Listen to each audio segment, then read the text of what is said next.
ग्रन्थगीताय ग्रन्थगेयाय ग्रन्थान्तरात्मने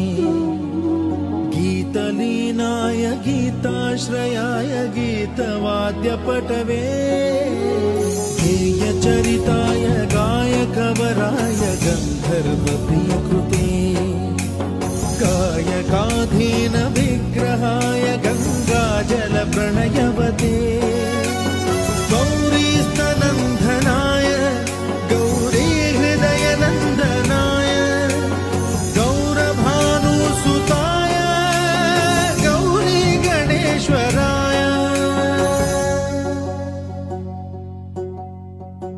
गौरीप्रणयाय गौरीप्रवणाय गौरभावाय धीमहि गोसहस्राय गोवर्धनाय गोपगोपाय धीमहि गुणातीताय